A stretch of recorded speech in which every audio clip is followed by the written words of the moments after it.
سکے جاوا قربان جاوا حضرت علی بن ابی طالب رضی اللہ تعالیٰ عنہ سرکار آپ بیان کرتے ہیں دن دے درمیانی حصے دے اندر میں تاجدار مدینہ دی بارگاہ رسالت دے اندر حاضر ہویا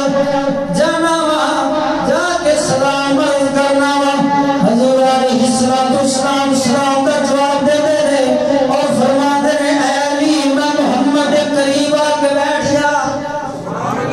حضرت مولا علی مصطفیٰ شیر خدا رضی اللہ تعالیٰ عنہ سرکار حضور کے قریب ہو کے بیٹھ جاتے ہیں حضور فرما دے رہے اے علی اے میرے پاس جبرائیل علیہ السلام بیٹھے رہتے علی کو سلام دے رہے صدقے دعویٰ قربان جاوا حضرت شیر خدا سرکار فرما دے رہے یا رسول اللہ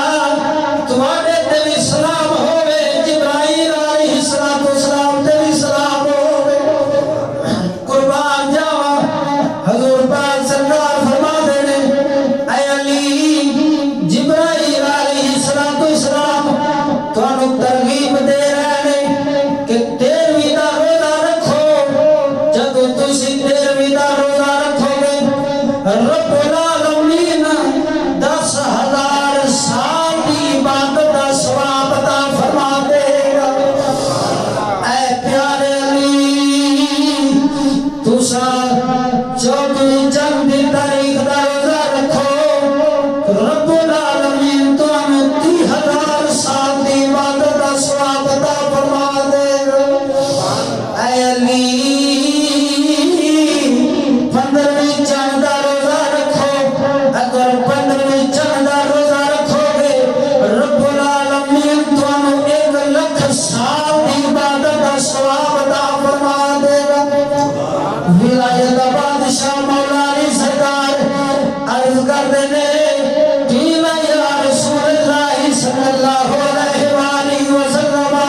حادث ثواب علی خاصت آمد الناس آمد یا رسول اللہ اے مبارک عمل روزے رکھنا اور اجر عظیم پانا اے خاص میں علی واسطے ویا تھوڑے ہر امتی واسطے وے حضور علیہ السلام فرما دے علی یہ تیرے واسطے بھی ہے میرے ہر امتی واسطے بھی ہے جڑا عمل کرے گا تے علی وانگو ثواب پانا جائے اللہ اکبر کبیرہ دوستان گرامی اس ماہ مبارک نے عظمت میں پہچان لے قسم خدا دی گل کیا نا ماہ رمضان المبارک جڑا ہے نا شفاعت اندی کرے گا جڑا روزہ رکھے گا کل قیامت دا دن ہوئے گا رب العالمین دی مبارک بارگاہ کے اندر حاضر ہو جائے گا عرض کرے گا یا رب سنیا جنہ روزے رکھے نے میں انہاں دی شفاعت کرنا میری شفاعت انہاں دے حق کے اندر قبول فرما